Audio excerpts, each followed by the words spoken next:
인생은 멀리서 보면 희극이지만 가까이서 보면 비극이다. 이런 의미심장한 말을 여러분 누가 했는지 혹 아십니까? 인생은 가까이서 보면 멀리서 보면 희극이지만 가까이서 보면 비극이다. 이 말은 20세기 가장 뛰어난 희극 배우이자 감독인 찰리 채플린이 한 얘기입니다. 여러분들 잘 아시죠? 코스염과 슬랩스틱 코미디인가요? 이걸로 한 세기를 이름 잡았던 찰리 채플린의 얘기이기도 합니다. 저는 이 얘기를 들으면서 꼭 자신의 인생에 깊은 애환이 담긴 이 말이 아닌가. 왜 그런가? 이 찰리 채플린은 4번 결혼을 했습니다. 4번 결혼 생활을 했는데 그의 결혼 생활이 사생활이 공개되면서 많은 질타를 받게 돼요. 왜냐하면 그 4번의 결혼 중에 3번을 10대 소녀와 결혼했습니다. 처음 결혼이 14살짜리와 임신을 통한 결혼이었고 그 다음도 15살짜리 소녀와 결혼했습니다. 한 번은 이 소녀와 나중에 이혼을 하게 되는 과정에서 그가 법원에 이 찰리 채플린을 고소했는데 거기서 성적인 학대 그리고 가정 폭력이 이슈가 되면서 어마어마한 돈을 위자료로 물어주고 무마했던 적도 있습니다. 그는 이 여성 편력 때문에 미성년자와 결혼하는 과정에서 미국 내에서 이것이 불법이어서 멕시코로 옮겨가서 결혼을 하기도 했어요. 여러분 잘 모르셨죠? 네, 우리들이 잘 모르는 어떤 그런 사생활들입니다. 그것뿐만 아니라 찰리 채플린은 이 영국 출신의 배우지만 헐리우드에서 또 많은 부와 명예를 누린 사람이었는데 그는 미국의 이 시민권을 취득하지 않았습니다. 그리고 정치적인 편향 때문에 미국 FBI로부터 끊임없는 이 추적을 받게 되고 결국 공산주의자라는 낙인이 찍히면서 63세에 미국의 입국이 거절되고 추방당해서 마지막에는 스위스에서 그의 인생을 이렇게 마무리하게 됩니다. 몇 년 전에 이 TV에서 전남대 사학과 교수인 김봉준 교수가 이 찰리 채플린에 대한 일대기를 쭉 다루면서 미국은 왜 찰리 채플린을 버렸나 이런 제목으로 방송하는 것을 잠깐 본 적이 있어요. 미국은 왜 이 시기에 이 희대의 배우를 버렸는가? 오늘 우리가 보고 있는 이 로마서는 성경의 다이아몬드라고 합니다. 근데 여러분 왜 이 로마서가 성경의 다이아몬드죠? 이유가 있습니다. 바울이 이 로마 교회를 한 번도 가본 적이 없기 때문인 거예요. 다른 모든 서신서와 뭐가 차이가 있냐면 바울은 지금 이 로마 교회를 가보거나 이 로마 교회에 아무 적이 없습니다. 그래서 순수하게 16장에 걸쳐서 뭐만 얘기하는가? 복음만 얘기해요.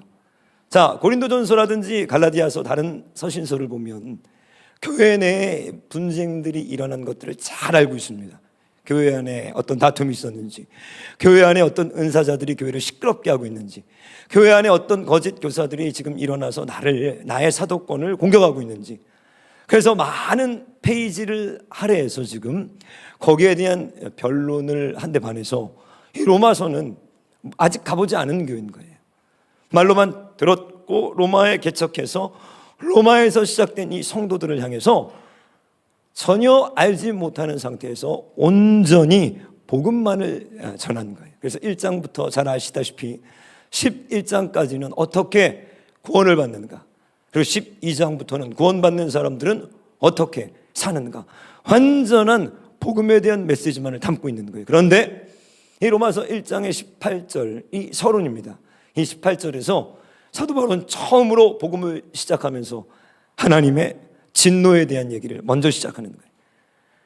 하나님께서 대노하셔서 분노하셔서 그 결과로 우리를 버리셨다는 거예요.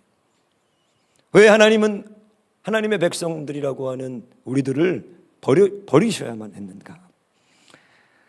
하나님께서 어떨 때 우리들을 버리시는가? 이럴 때 오늘 본문 말씀을 통해서 하나님은 우리를 버리십니다. 어떨 때 버리시는가? 몇 가지를 나눠보려고 합니다. 첫 번째, 어떨 때 우리가 버림받게 되는가? 그것은 기본을 무시할 때인 거예요. 첫 번째, 기본을 무시할 때입니다. 오늘 사도 바울은 1장 18절에서 하나님의 진노에 대한 얘기를 하시면서 왜 하나님이 진노하시는가? 사람들이 순리대로 쓸 것을 바꾸어 영리대로 쓰기 시작했다, 이렇게 얘기해요. 가장 직접적으로는 지금 동성애를 지적하고 있습니다. 남성들이, 여자들이 순리대로 쓰지 않고 영리로 바꾸어서 성적으로 타락하기 시작했다는 거예요. 그 깊은 내면에서 지금 지적하고 있는 것이 무엇이냐면 하나님이 만들어 놓으신 법칙과 순리를 이들이 지금 어떻게 어기고 있다는 거예요. 기본이 중요하다는 거예요. 다른 무엇보다 하나님은 우리가 기본을 지키기를 원하신다는 거예요. 어떤 신학생이 이제 신학교를 진학을 앞두고 저와 이렇게 얘기하면서 질문하는 거예요. 목사님, 신학교 다니던 시절들 이런 질문들을 하면서 말씀, 또 기도, 큐티 이거 말고 목사님 중요한 것들이 뭐가 있겠습니까? 제가 이제 선교사로 또 신학도의 길을 걸어가는데 좀 어떤 단기 선교라든지 교회 행정이라든지 프로그램이라든지 또 신방이라든지 어떤 중요한 것들이 있겠습니까? 제가 그렇게 얘기했습니다. 그것이 아니라 지금 얘기한 기도, 말씀, 하나님 앞에 경건의 시간, 그리고 예배, 여기에 다 담겨 있다는 거예요. 여러분, 목사들이 왜 넘어지는지 아십니까?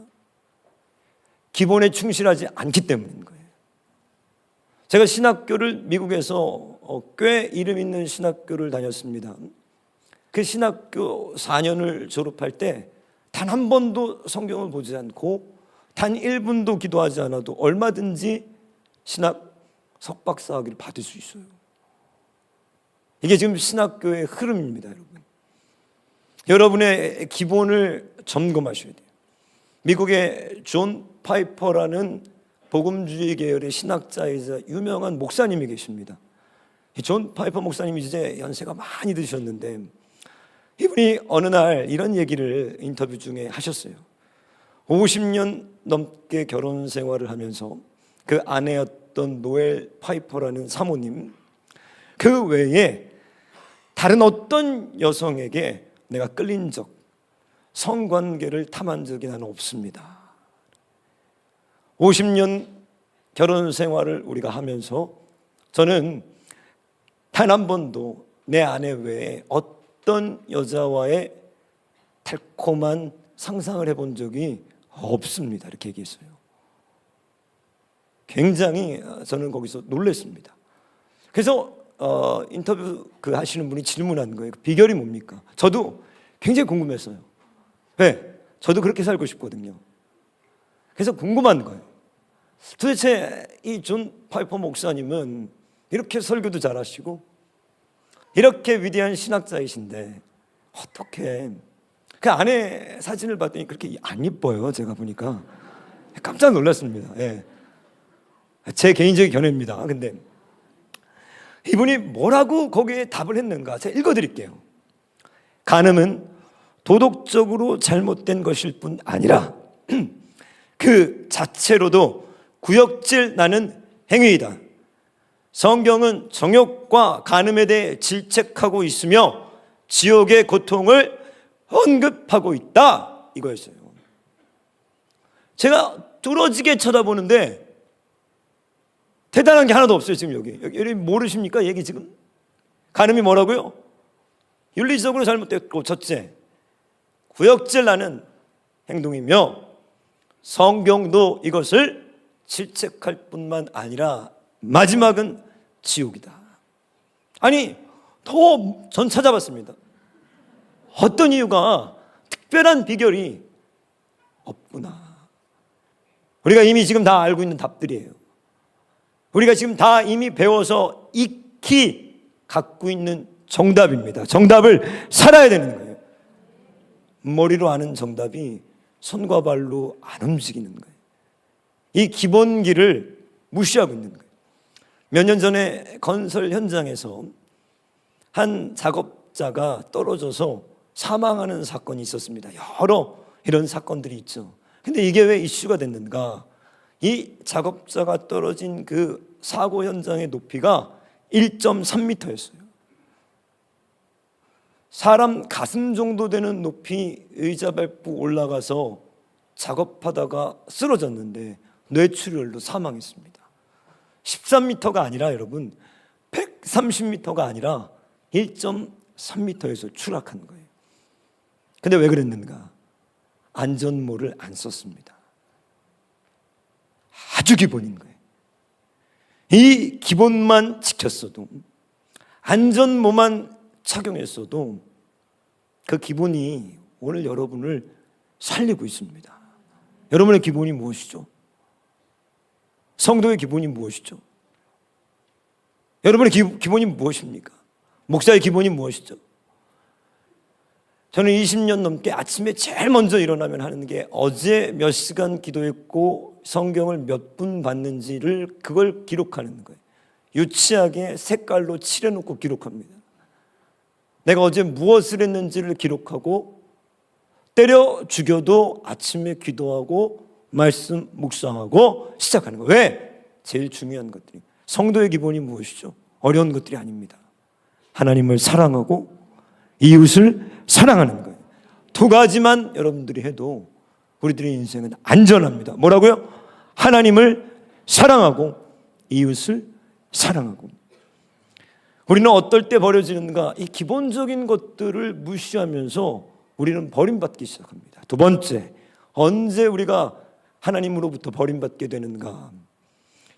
뻔뻔해질 때 우리들은 버림받습니다.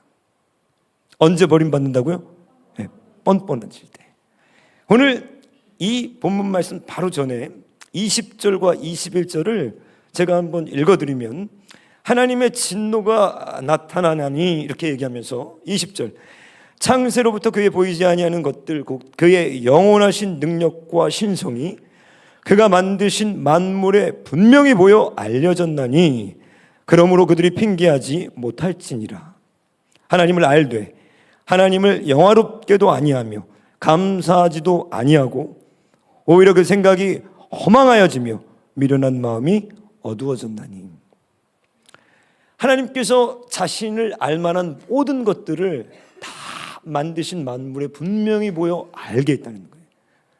자, 하나님을 아는 것이 우리 안에 있다는 거예요.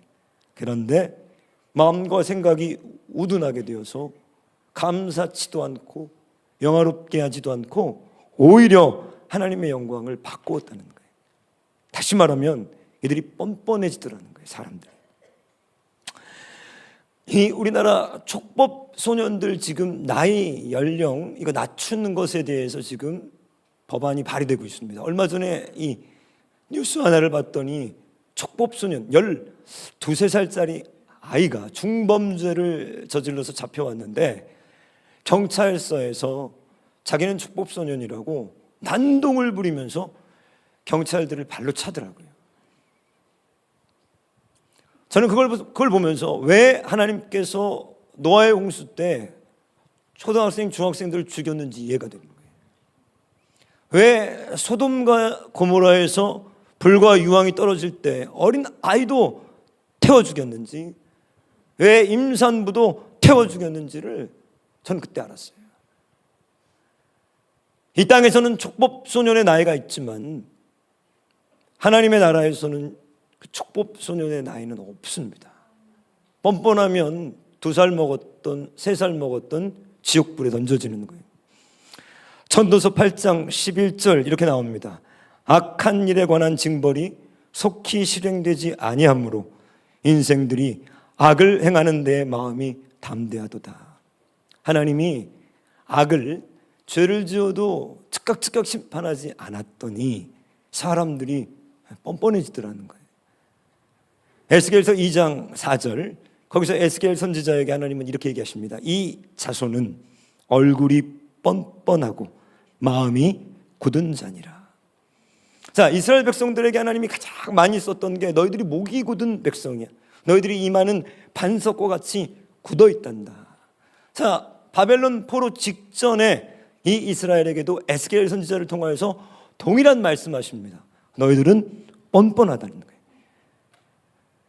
성경 곳곳을 보면서 언제 우리가 버림받게 되는가? 이 뻔뻔해질 때인 거예요. 가인이 아벨을 죽였을 때 하나님이 기회를 주십니다. 죽이기 전에도 기회를 주십니다. 돌로 치고 난 다음에도 하나님은 기회를 주셨어요. 죽였느냐, 왜 죽였느냐 이렇게 물어보지 않으시고 내 아우가 어디 있느냐. 그때 가인은 뻔뻔하게, 여러분들이 아시다시피 내가 아우를 지키는 자입니까? 이게 가인이 버림받았던 결정적인 뻔뻔함이었습니다. 가룟 유다는 주님을 파는 그 바로 직전까지도 주님이 철저하게 회개할 수 있는 기회를 주셔요. 그 모두가 모인 최후의 만찬에서 유다가 들으라고 유다를 암시하면서 유다 자신도 내가 그입니까? 그리고 예수를 키스하면서 팔아버립니다. 여러분, 사울은 어떠죠? 하나님의 말씀을 준엄한 명령을 어기면서 하나님이 명령하신 것들을 다 진멸하지 않고 자기가 쓸 것들, 좋은 것들을 다 착복해 놓은 다음에 이 소리가 무엇입니까? 라고 묻는 사무엘 선지자에게 제가 하나님께 예배하려고 했습니다. 이거 가지고 와서 하나님 앞에 드리려고 했습니다. 저는 이런 뻔뻔한 사람들을 신문지상에서 늘 봅니다. 수백, 수천억 되는 대형 교회를 물려주면서 많은 교단과 관계자들이 들고 일어나고 사람들이 거기에 대한 데모를 할 때 저는 지금 제 아들에게 십자가를 물려주는 겁니다. 이렇게 얘기했어요. 자신이 사역하는 교회의 여신도들을 추행하고 간음하고 성폭행해서 감옥에 들어갔지만 그가 인터뷰에서 저는 지금 예수님과 같은 고난을 제 몸에 받고 있습니다.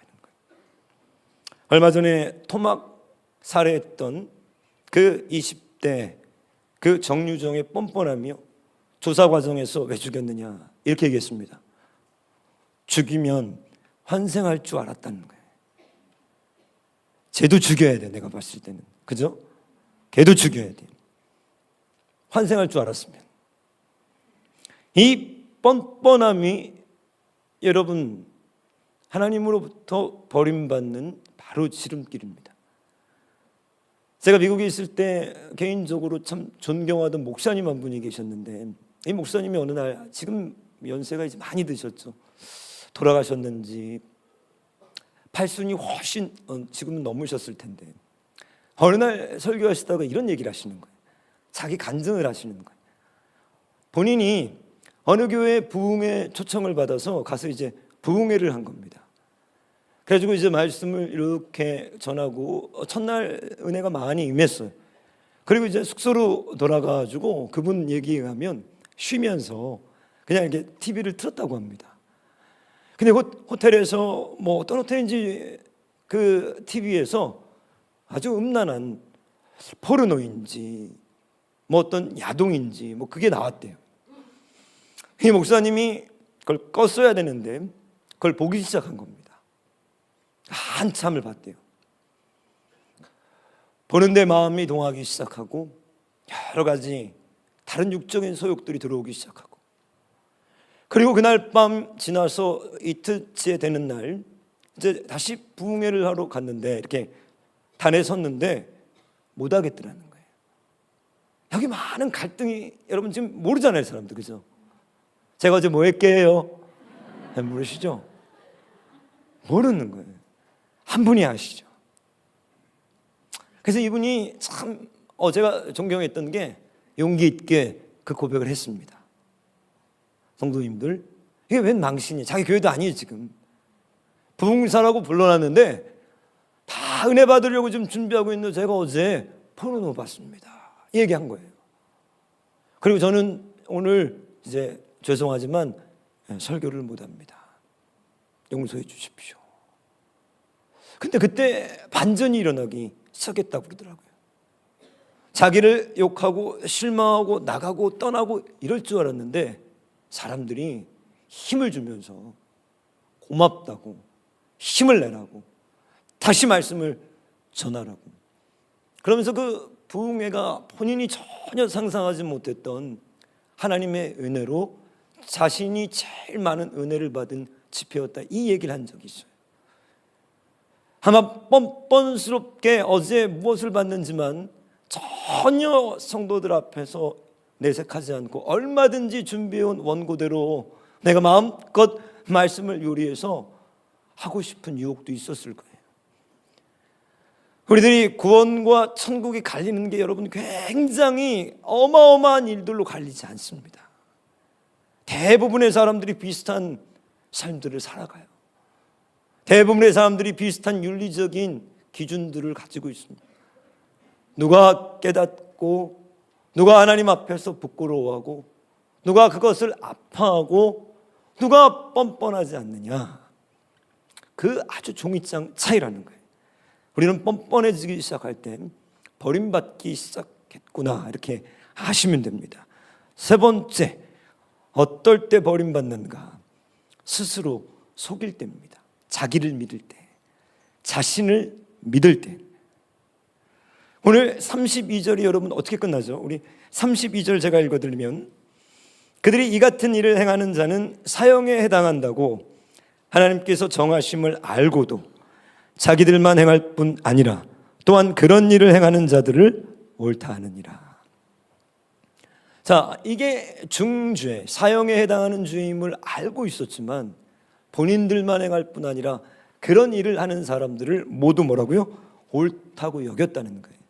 철저하게 자기를 기만하고 있다는 거예요. 철저하게 자신을 믿었다는 거예요. 미국의 주 레이 침례교회에 캘 버지니아 목사님이라는 분이 계십니다. 이분이 한때 불륜에 빠졌던 사역자들 246명을 데리고 연구조사한 게 있어요. 자, 목회자들이 의외로 불륜에 많이 빠집니다. 그러죠? 관심 없나요? 246명에 많이도 모집했죠. 그죠? 그 불륜에 빠졌다는 사람을 어떻게 또 이렇게 많이 찾아내서 그들을 연구했는지, 그래서 그들을 이렇게 상담하고 조사하면서 그 연구 결과를 냈습니다. 미국에서 불륜에 빠졌던 목회자들 246명이 모두 몇 가지 공통적인 특징이 있었는데 그중에 두 가지만 제가 말씀을 드리면, 첫 번째, 그분이 이렇게 얘기하십니다. 이 불륜에 빠졌던 모든 목회자의 공통적인 특징은 이들이 모두 과거에 한때 개인적인 기도, 성경 읽기, 예배 시간을 가졌으나 지금은 갖고 있지 않다라는 거예요. 아주 단순한 거였습니다. 이들도 한때는 기도했고 말씀을 받고 예배를 드렸고 큐티를 했는데 어느 순간 이런 것들이 희미해지면서 그것들을 멀리했더라는 거예요. 이게 첫 번째, 이들이 하나님 앞에 이 범죄한 결정적인 이유였다는 거예요. 아까 나눴죠? 우리가 기본을 무시할 때. 두 번째, 여기서 저는 깜짝 놀랐습니다. 246명 모두 예외 없이 이 같은 타락이 내게는 절대로 일어나지 않을 것이라고 확신하고 있었다는 거예요. 확신하고 있었다는 거예요. 이들은 강한 확신, 다 넘어져도 불륜을 저질러도 나는 아니겠지. 우리 아들이 중2인데 며칠 전에 아이패드를 사달라는 거예요. 그래서 21살 때 네 돈으로 사라고 했어요, 제가. 그랬더니 화를 확 내면서 스마트폰도 안 사주고 아이패드도 안 사주고, 응? 그러면서 저한테 이제 하다 안 되니까 이 자식이 어디서 머리를 딱 써가지고 아빠는 왜 나를 못 믿어요? 그러더라고요. 왜 저를 못 믿어요? 아주 진지하게. 그래서 제가 바로 뭐라고 그랬는지 알아요? 나는 나도 안 믿어. 나도 안 믿어. 그러니까 얘가 눈이 이렇게 커져가지고 말이 안 통해 그만하더라고요. 저는 안 믿어요.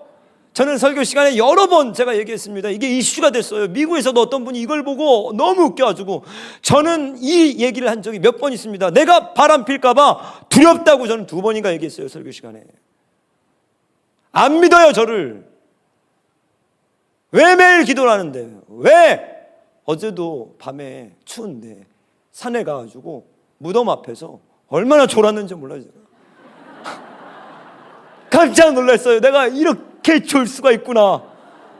너무 피곤해서 우리 아내가 돌아오니까 기도 열심히 했지? 여보, 나 신나게 졸다 왔어. 신나게 졸다 왔어. 정말 귀신이 역사했는지 무덤 앞에서 그렇게 잠을 잘 자는데 내가 몸이 천근 만근이에요. 만근. 안 하고 싶어요, 기도. 여러분, 새벽 몇 시에 일어날게요? 여러분 왜 자요 지금? 난 정말 의심스러워 죽겠네. 내가 자야 돼요. 내가 지금 나 3시에 일어났어요. 지난주에 2시 10분에 일어나고. 왜? 나를 믿을 수가 없어요. 기도 안 하는 순간, 내가 반복해서 하고 있는 이 말씀 묵상 안 하는 순간 우린 예외 없습니다. 언제 버림받죠? 나를 믿을 때인 거예요. 나를 확신할 때. 우리는 여러분, 기본을 무시할 때, 뻔뻔해질 때, 영적으로 자신을 믿을 때 버림받습니다. 그리고 하나님을 우리가 버릴 때 버림받아요. 하나님은 우리를 안 버리십니다. 안 버리셔요. 아들까지 내어주시는 분이에요. 그런데 왜 오늘 24절, 26절, 28절 3번이나 오늘 본문의 핵심이 뭐죠? 하나님이 내어버렸다는 거예요. 아들까지 주신 그 하나님이 왜 구원한 우리를 내버리냐는 거예요. 그 이유가 28절에 있습니다. 28절 같이 한번 한 목소리로 읽어보겠습니다. 시작. 또한 그들이 마음에 하나님 두기를 싫어하며 하나님께서 그들을 그 상실한 마음대로 내버려 두사 합당하지 못한 일을 하게 하셨느니라. 아멘. 하나님 우리를 안 버리셔요. 근데 왜 하나님이 우리를 버리시는가? 우리 마음 속에 하나님 두기를 싫어했다는 거예요. 상실한 마음, 우리가 먼저 하나님을 버렸다는 거예요. 제가 아주 가까운 어떤 성도님 한 분이 계시는데 예전에 깊이 교제했던 성도님입니다. 근데 이분이 어느 날 저희 집에 와가지고 저랑 이런저런 얘기를 하다, 목사님, 네, 왜 저를 싫어하세요? 그러는 거예요. 이게 무슨 소리예요 지금? 깜짝 놀랐습니다. 안 싫어합니다. 목사님은 저를 싫어합니다. 아니에요. 왜요? 왜 제가 성도님을 싫어합니까? 얼마나 내 인생에 귀중하고 소중한 분인데요. 아니에요. 목사님은 제가 집에 오는 걸 싫어해요. 그분이 집에 많이 오셨거든요. 안 왔으면 좋겠는 거예요. 진짜로. 내 마음 깊은 곳에서는 안 왔으면 좋겠어요, 우리 집에. 근데 오시는 거예요. 그러니까 그분이 정확했던 거예요. 나는 싫어했어요. 왜? 어디에? 교회에서만 보지. 왜 또 집에 와? 불편하잖아요. 파스마 입고 있다가 옷 갈아입어야 되고 말도 바꿔야 되고 행동도 바꿔야 되고 목사 모드로 바꿔야 되잖아요. 없을 때는 죽어! 막 집에서 수사자처럼 살다가 양처럼 또 모드를 바꿔가지고 이것도 힘들어요. 집에서까지 내가 또 목회를 해야 돼. 계속 오시니까 어느 순간인가 나는 몰랐는데 그분은 목사님은 저를 싫어해요. 이게 28절 말씀이에요. 마음에 예배를 드리고 있지만 하나님이 싫어하는 거예요. 마음에 두기는 싫어하는 거예요. 예배에서만 있었으면 좋겠어요. 하나님이 제발 저 좀 그만 터치했으면 좋겠어요. 하나님 교회에만 좀 계세요. 집까지 오셔가지고 힘들어 죽겠는데 이놈의 기도 새벽 기도 때 그냥 1시간만 하고 딱 끝났으면 좋겠는데 집에 와서 또 마음속으로 생각하네. 하나님 앞에서 살라네. 마음에 성령님이 계신데 얼마나 부담돼요. 싫어하는 거예요. 싫어하는 거예요. 밀어내버린 거예요. 계속 밀어내버린 거예요. 사무엘상 15장 23절 유명한 말씀입니다. 사울이 버림받을 때 여기 사무엘 선지자가 유명한 말을 하죠. 이는 거역하는 것은 점치는 죄와 같고 완고한 것은 사신 우상에게 절하는 죄와 같음이라. 그리고 뭐라고 그래요? 왕이 이 사무엘서 15장에서 여러 번 얘기를 합니다. 왕이 여호와의 말씀을 버렸으므로 여호와께서도 왕을 버려 왕이 되지 못하게 하셨습니다. 누가 먼저 버렸대요? 왕이 당신이 먼저 하나님의 말씀을 버렸습니다. 뭘 버렸다고 그래요? 말씀을 버렸다는 거예요. 너는 하나님 버린 적이 없습니다. 여기 하나님 버린 적이 누가 있어요? 저 그 성도 사랑하는 분이에요. 가까운 분이에요. 아니에요. 그런데 마음에 두긴 싫어하는 거예요. 집에는 오기가 싫은 거예요. 교회에서만. 여기 말씀이 그 말씀입니다. 당신이 하나님의 말씀을 버린 것은 하나님을 버린 것입니다. 죄를 지은 것은 말씀을 버린 것이에요. 하나님을 경외하는 것은 악을 미워하는 것이라. 난 하나님 버린 적 없는데요. 저는 하나님을 부인한 적이 없습니다. 저는 배교한 적이 없어요. 아니야. 하나님의 말씀을 버렸어. 죄를 사랑해서 하나님을 버린 것이야. 하나님은 너를 버리셨어. 여러분이 하나님 버리지 않으셨습니까? 여러분들 버려진다는 게 어떤 건지 여러분 아세요? 제가 몇 년 전에 꽤 됐죠. 워싱턴 DC 미국의 그 수도죠. 거기 한 다운타운 중앙 길거리에 한국 쌍둥이 자매가 노숙인이 된 다큐멘터리가 있었습니다. 여러분 미국에 또 워싱턴에 그리고 저 다운타운에 그 길거리에 한인 여자 청년 2명이 길거리에서 먹고 자는 거예요. 그들의 사연이 버려지고 양부모에게 버려지고 미국에서 버려지고 마지막에 온 곳이 길거리인 거예요. 정말 비참하고 가슴이 찢어졌습니다.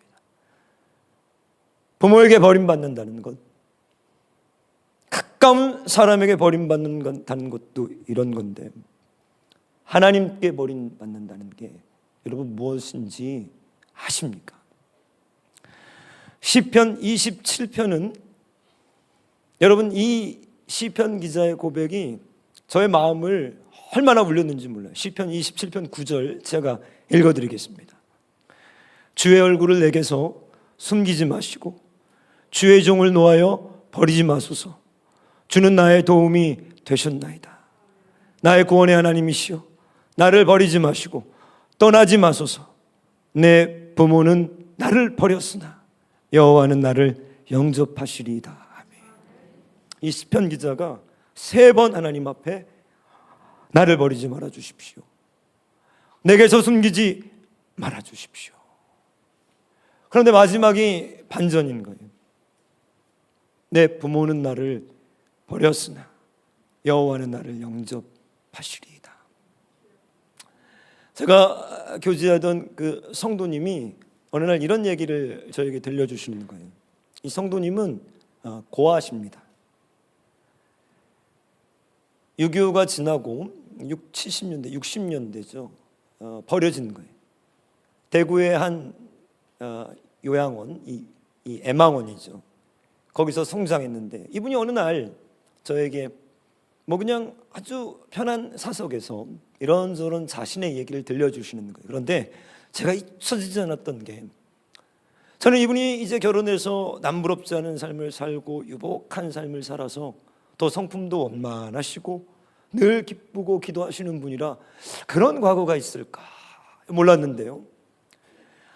아주 어린 시절 정말 우리 같으면 기억도 안 나는 그 어린 시절에 자기가 기억에 나는 첫 장면이 그 60년대 말에 트럭 뒤에 트럭 짐 실는 거기에 자기랑 아이들이 꽉 차서 고아원으로 실려가는 장면이래요. 이 조그만 보자기 같은데 자기 몇 개의 옷가지들 넣고 이제 그 또 다른 고아원이 망해서 다른 고아원으로 옮겨가는 거예요. 저는 그 얘기를 들을 때 얼마나 내 마음이 깨졌는지 몰라요.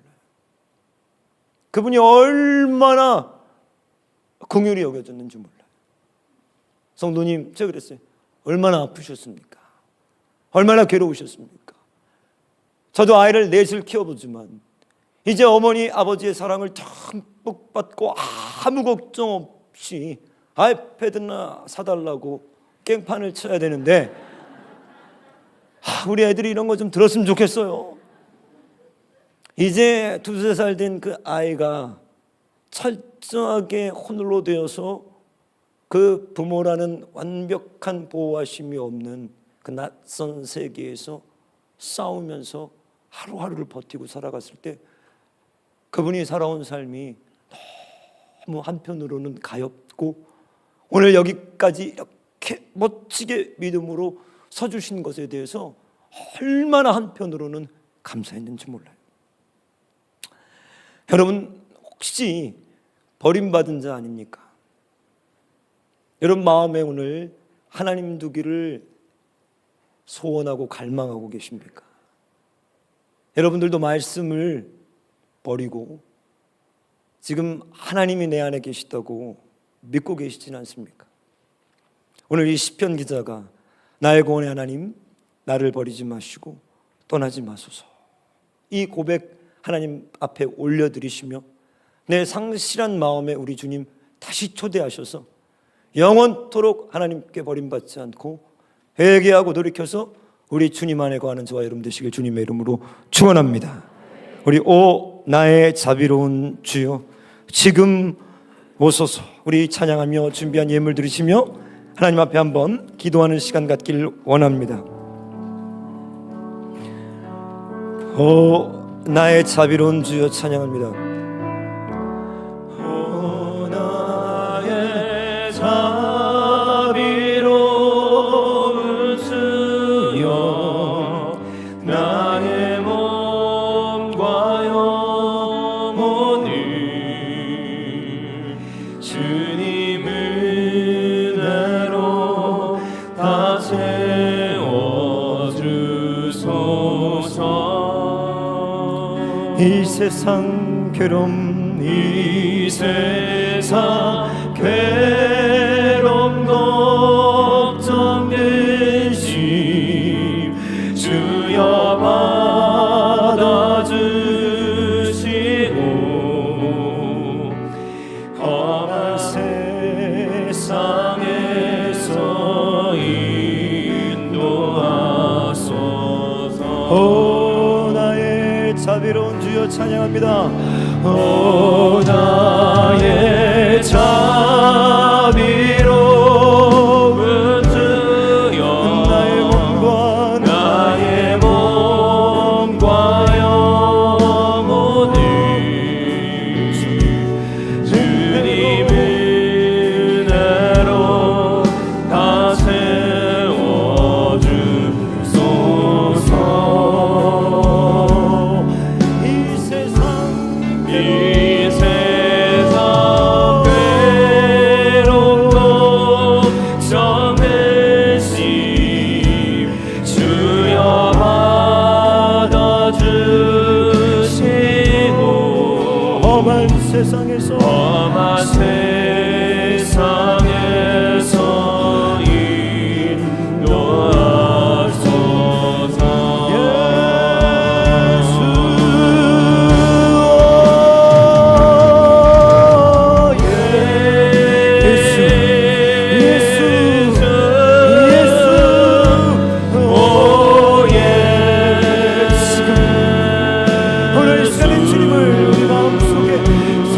마음에 초대합니다. 지금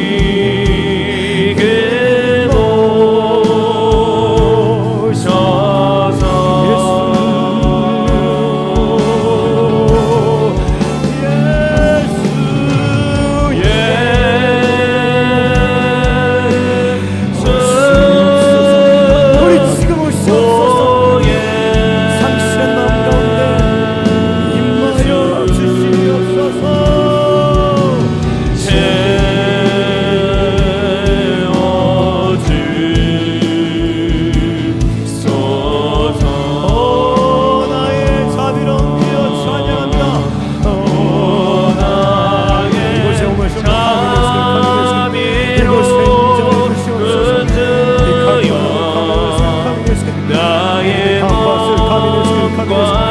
여러분의 상실한 마음에 오늘 그리스도를 초청하라. 오늘 회개하며 복대하고 상실한 마음 가운데 우리 주님을 부릅니다.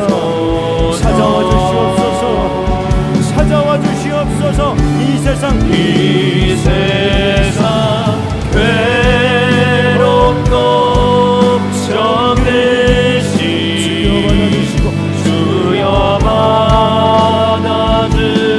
받아주시고 험한 세상에서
기도합니다. 주 이름을 부르고 기도합니다.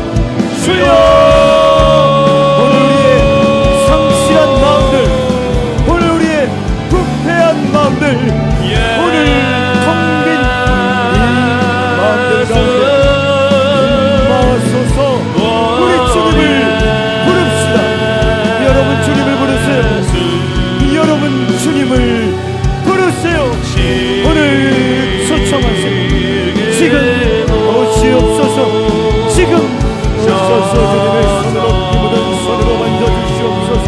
지금 그 피 묻은 손으로 우리의 마음 중심 예수의 카메레스의 카메레에 가봐스의 카메레스의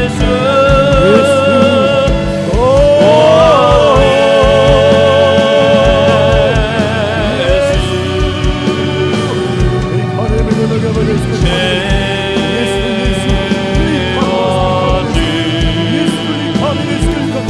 기도합니다. 우리의 성실한 마음 가운데 임하시옵소서. 예수 지금 오소서.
하나님, 우리 주님 사랑한다 생각하지만 마음속으로 주님을 늘 밀어내고 있는 그 죄들을 보게 하소서.